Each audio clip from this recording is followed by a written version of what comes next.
notre région, alors toutes les régions sont spécifiques, mais notre région est spécifique sur la question notamment de la transition énergétique, parce que nous sommes, si on veut, quelque part, les mauvais élèves, car nous avons sur le territoire 13 des plus gros sites, des 50 plus gros sites émetteurs de CO2 en France,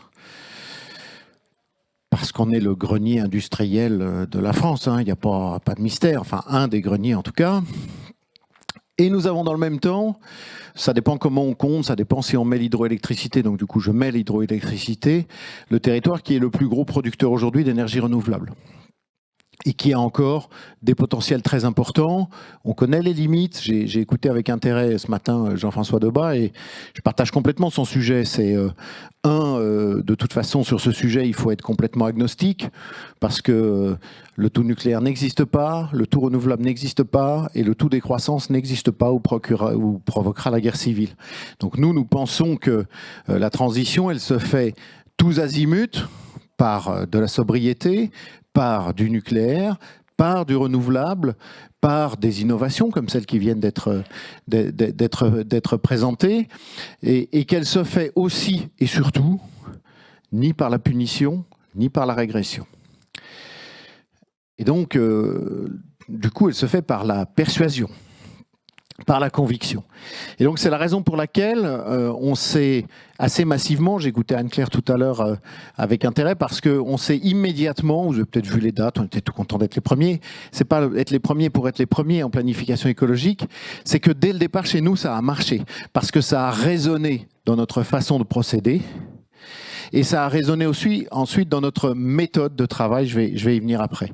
Alors d'abord dans notre façon de procéder, je vous disais à l'instant, on préfère la conviction que la contrainte. La planification écologique pour les régions, pas tout à fait ça quand même. Il y a un petit côté masochiste. Parce que nous prenons quand même des engagements.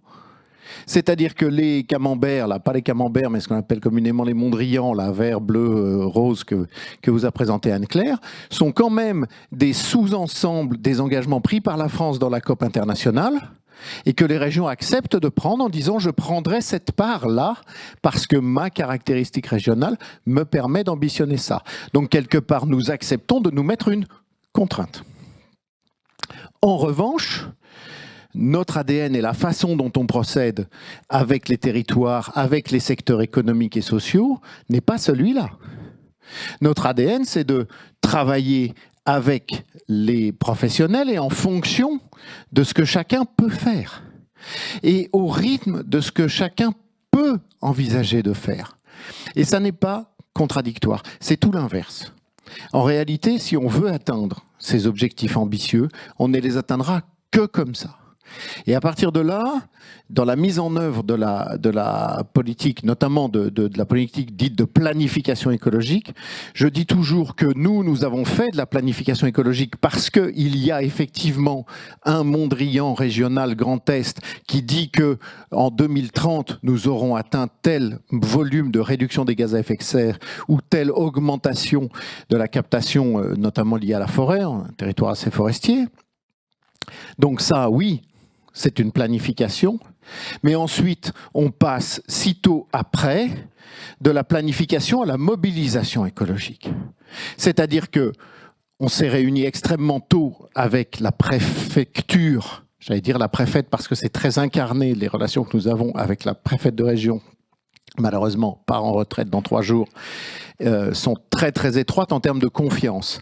Et ça a été déterminant dans ce qu'on a fait parce que le rôle de l'État et le rôle de la région ne sont pas le même dans cet exercice-là et que la conjonction des deux est quelque chose d'absolument fondamental. Et donc dès le départ, on a dit on va réussir ça. Et on va être capable de faire plusieurs choses. La première, c'est mobiliser l'écosystème. Oh, c'est facile. Si on tortille pas en disant avec des intérêts psychologiques ou politiques quelconques, si on tortille pas, c'est assez facile à faire. Car l'écosystème capable de proposer de formuler les meilleures propositions pour la transition énergétique, il existe. Et c'est pas seulement les militants, et c'est pas seulement les énergéticiens, mais il existe et on est capable de trouver des bonnes idées. On a eu d'ailleurs beaucoup trop de bonnes idées, on en a eu 400. beaucoup trop. On a retenu 80. C'est quand même déjà relativement sélectif. Et donc, mais ça, il fallait quand même commencer par ça, par des groupes de travail. Bon, je ne vais pas revenir là-dessus, vous connaissez tous ça aussi bien que moi. Ensuite, on a fait un très gros travail de consultation. Et je reviendrai là-dessus en fin de propos s'il me reste 3 secondes. On a fait un très gros travail de consultation pour vraiment partager cette démarche-là. Pour montrer que ces tableaux-là, leur premier intérêt de ces tableaux, c'est justement qu'ils sont absolument pas techno, ils sont extrêmement bien explicités et ils permettent de dire à chacun, voilà ce que toi, tu peux faire. Parce que sinon, l'exercice, vous l'avez tous entendu, « moi je suis tout petit ». On arrive toujours à se mettre dans une toute petite catégorie en disant « moi je suis tout petit, je ne vais pas changer le monde ». Il y a les Chinois, il y a les bateaux de croisière, alors il y a les bateaux de croisière chinois encore pire. Donc bref, il y a plein de bonnes raisons pour ne pas bouger. Là, on dit « tu seras peut-être petit, mais tu seras la partie d'un tout ». Et donc, c'est à ça qu'on a cru. Donc derrière, avec la préfecture de région, on a effectivement, comme ça a été exposé par Anne-Claire, j'y reviens pas, démultiplié ce travail donc de mobilisation auprès des départements, auprès des territoires, auprès de chaque secteur, en regardant 2 choses, en disant qu'est-ce que vous pensez pouvoir faire, plus exactement mes deux questions sont à l'envers, qu'est-ce que vous faites déjà ? Et elle l'a dit très bien, on ne va pas refaire, on ne va pas démonter le PCAET d'Auxerre. On ne va pas le refaire, il est déjà fait. Et il y a sans doute déjà de très très bonnes mesures. Mais en revanche, on va regarder où il en est. Et derrière, on va voir ce qu'on peut faire peut-être de plus. Et on se prépare là, à l'automne, à re-signer donc, les contrats territoriaux, les fameux contrats de relance et de transition énergétique, les CRTE. On va les re-signer, ça ne s'appelle pas comme ça chez nous, mais on va les re-signer en disant on met une marge de plus et on va s'efforcer de faire en sorte que parce qu'on a un système de suivi, ça correspond finalement à des objectifs, à une série d'objectifs que chacun accepte de se donner et qui fasse que l'objectif, il est atteint. Alors vous allez me dire, ce gars-là, c'est un rêveur. J'en sais rien, je pense plusieurs choses.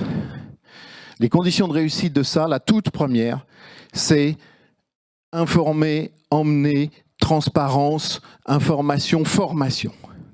On a partout dans nos territoires, partout dans nos collectivités, des formidables têtes pensantes qui connaissent ça par cœur.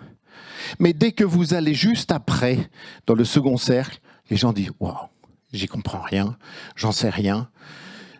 Je le disais à table de façon un peu caricaturale, un élu local, je suis un élu local, je suis maire, il déteste passer pour un crétin, donc dans le doute, il ne va pas y aller. Et donc, il faut commencer par former les élus, par former les acteurs, ceux qui, à un moment donné, sont dans la possibilité de décision. Ça, c'est pour ça qu'on va développer un institut de formation véritablement axé vers la transmission des bonnes méthodes, des bonnes pratiques environnementales. Et beaucoup d'entre nous, les cheveux qui sont les miens permettent de dire ça, n'ont pas grandi dans cette information-là, dans cette connaissance-là. Le deuxième critère, à mon avis, pour réussir, c'est d'être effectivement capable. Alors bien sûr, il faut de l'argent. Et plus on veut être incitatif plutôt que punitif, plus sans doute il faut d'argent. Et c'était très intéressant d'entendre M. Lucaso, c'est vrai qu'il y a besoin d'argent. Mais il n'y a pas besoin que d'argent. Et là, la région, elle est déterminante. Elle est déterminante sur le ZAN, j'y reviens pas, mais elle est déterminante sur toute une série de sujets. Quand on veut demain dire au BTP, 70% des déchets, c'est le BTP. Quand on veut dire demain au BTP, vous allez faire moins de déchets, le BTP nous dit très bien, où sont les ressourceries ? Où est-ce que je vais récupérer ? Je veux bien faire du récupérable. J'apporte mon déchet, j'en reprends d'autres pour les réutiliser, je veux bien, je suis partant. Mais comment je fais ? Et donc ce travail, cette mise en réseau, cette seconde planification-là, cette construction territoriale, c'est vers la région qu'on se tourne assez naturellement parce que c'est trop petit dans les intercommunalités. Je suis élu d'intercommunalité, c'est trop petit en intercommunalité. Et donc on se tourne vers la région pour faire ça, pour organiser ça, pour accompagner ça, pour catalyser ça. Et ça, ce sera la fin de mon propos. Pourquoi est-ce qu'on vient nous chercher? À quoi on sert?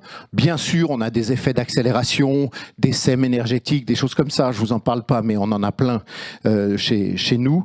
Mais on a aussi ce savoir-faire territorial, cette capacité de faire de la dentelle sans avoir l'autorité, en ayant juste la capacité d'inciter. Et c'est ça qu'on essaye de faire dans le Grand Est. On fait comme on peut. Bonne journée.